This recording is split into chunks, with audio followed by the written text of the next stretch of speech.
नमस्कार साथियों, आपका BNK24 यूट्यूब चैनल में बहुत बहुत स्वागत है।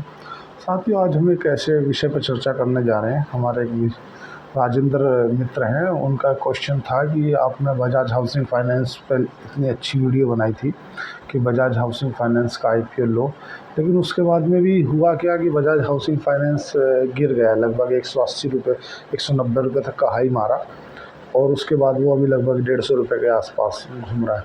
साथ ही होता क्या है, मैं आपसे कई बार मैं बिजनेस मॉडल जब भी डिस्कस किया हूँ तब मैंने आपसे बताया कि कोई भी IPO को लेने समय हमें उसका बिज़नेस मॉडल समझ में आना चाहिए कि वो बिज़नेस मॉडल क्या काम करती है कंपनी।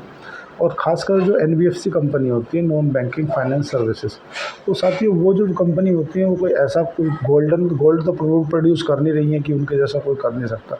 उनका मेजर बिजनेस है लोगों को लोन देना, और लोन से वो जो उनका मार्जिन होता है, बीच का मार्जिन रहता है। जैसे बैंक से उन्होंने 8% पे लिया, पब्लिक को 14% पे दिया, बीच का 7% उनका मार्जिन है। ये उनका बिजनेस मॉडल है।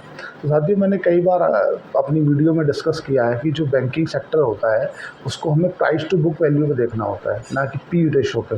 प्राइस टू बुक वैल्यू, प्रति प्राइस की क्या बुक वैल्यू है, हमें ये देखना होता है। तो जैसे कि मैंने बताया था IPO में जब वीडियो बनाई थी कि लगभग ये 3.2 अपनी बुक वैल्यू पे आ रहा था IPO के दौरान, लेकिन IPO लिस्ट होने के बाद हुआ क्या कि ये 7 to 8 टाइम बुक वैल्यू पे चला गया। देखिए, इतने टाइम टू बुक वैल्यू पे कोई भी चीज़ सस्टेन नहीं करेगी। आप साथ ही बात समझिए, जो इस शेयर मार्केट में अभी नया आया है, जिसको अभी कुछ जानकारी नहीं है, वो क्या है कि शेयर का रेट ऊपर गया तो खरीद लेता, नीचे आया तो बेच देता। ऐसा नहीं होता। शेयर मार्केट चलती है बिजनेस मॉडल से। अब जब बजाज हाउसिंग फाइनेंस की जो पेरेंट कंपनी है वो है बजाज फाइनेंस ने अपना 5% हिस्सा 180 रुपये पर डाइल्यूट कर दिया। अब आप समझिए, प्रमोटर पहले ही अपना महंगे हिस्से वैल्यूएशन पे ला रहा था, लेकिन वो वैल्यूएशन के बाद भी जो मार्केट में जो यूफोरिया बना हुआ है, जो पब्लिक है, उसने बोला जब किसी भी रेट पे ख़रीद लो आप बजाज हाउसिंग फाइनेंस। ऐसा नहीं होता। कोई चीज़ है उसके रेट पे ही ख़रीदी जाती है। तो बजाज फाइनेंस ने अपना 5% हिस्सा 180 रुपये के रेट पे आके बेच दिया। और जैसे ये मार्केट में न्यूज़ चली कि बजाज फाइनेंस ने अपना हिस्सा बेचा है बजाज हाउसिंग फाइनेंस को, मतलब रिटेलरों को, पब्लिक को, तो तत्काल उसमें डाउन ट्रेंड। देखो, ऐसा नहीं है कि वो कंपनी ख़राब है, कंपनी सही है, सब अच्छा, कोई दिक्कत नहीं है। पर क्या है कि उसकी थोड़ी वैल्यूएशन अभी हाई है। अभी हम इरडा को देख लेते हैं, जो जो वो भी NBFC कंपनी है। उसका जो मेजर बिजनेस है वो जो रिन्यूएबल एनर्जी है उसको लोन प्रोवाइड करती है, ये उसका बिजनेस है। ऐसा नहीं है वो कंपनी ख़राब है, पर उसका प्राइस टू बुक वैल्यू लगभग 7 का चल रहा है, बहुत महंगी है। कोटक महिंद्रा बैंक है, इतना बड़ा लार्ज कैप बैंक है, 2 के प्राइस टू बुक वैल्यू पे है। HDFC बैंक है, 2 के प्राइस टू बुक वैल्यू पे है। SBI बैंक है, 1-1.5 के प्राइस टू बुक वैल्यू पे है। यूनियन बैंक है, अंडर वैल्यू पे है। तो ये सब चीज़ें देखनी होती हैं।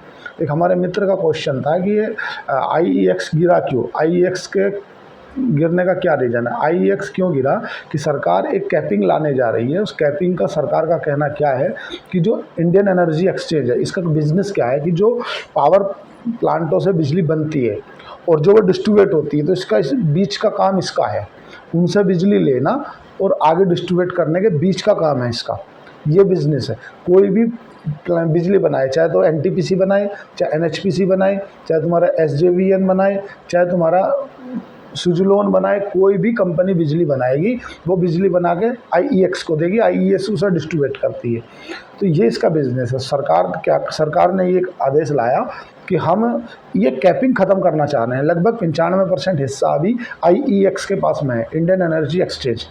लगभग 95% हिस्सा इसी के पास में है। इसकी एक तरह से मोनोपोली है। साथियों, भी ऐसा समझते हैं, अगर जैसे अभी IRCTC की वेबसाइट है जिससे हम टिकट बुक करते हैं, अगर सरकार एक ऐसा कोई ले आती है कानून कि हम चाह रहे हैं कि जैसे IRCTC की वेबसाइट से आप टिकट बुक करते हो ना, ऐसे ही अन्य प्लेयर भी मार्केट में उतार दिए जाएँ, तो उससे होगा क्या, उससे बिजनेस इफेक्ट होगा। किसका बिजनेस इफेक्ट होगा? IRCTC का, क्योंकि अभी हमें IRCTC से बुक करना पड़ता है टिकट। तो ये जो शेयर का नीचे गिरा है, देखो ये शॉर्ट टाइम में हो सकता है शेयर ऊपर जाना नीचे जाना, वो ठीक है। बाकी आप बिजनेस मॉडल को अगर समझ लोगे ना एक बार, आप प्राइस में शेयर के 10 रुपये ऊपर जाना है, नीचे पर रेट मत पैसा मत लगाइए। आप किसी भी कंपनी के पहले बिजनेस मॉडल को समझिए कि वो कंपनी बिजनेस क्या करती है, उस बिजनेस में प्राइस पैकिंग है क्या नहीं है, उस बिजनेस मॉडल में आगे फ्यूचर की ग्रोथ दिख रही है कि नहीं दिख रही है, तो आप पैसा लगाइए।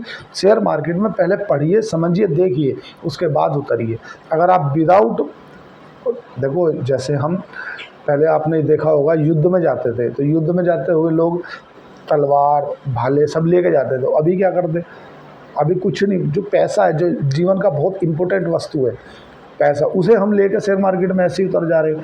और शेयर मार्केट में बर्बाद वो होता है जो कॉल और पुट मतलब F&O करता है, फ्यूचर एंड ऑप्शन। जो भी व्यक्ति, जो इन्वेस्टर है, जिसने पैसा लगाया और लंबे समय के लिए छोड़ दिया, या स्विंग ट्रेड कर रहा है, या वो शेयर खरीद कर रख रहा है, वो बर्बाद नहीं होता, क्योंकि उसकी जो पैसे की वैल्यू है, सपोज करो तुमने कोई शेयर लिया 100 रुपये का, घट के वो 95 तो हो जाएगा, इतना ही तो होगा, जीरो तो नहीं होगा ना। और जो F&O है उसमें पोजीशन जीरो हो जाती है। तो साथियों, आज के लिए इतना ही। चैनल को लाइक करें, सब्सक्राइब करें। थैंक यू, धन्यवाद।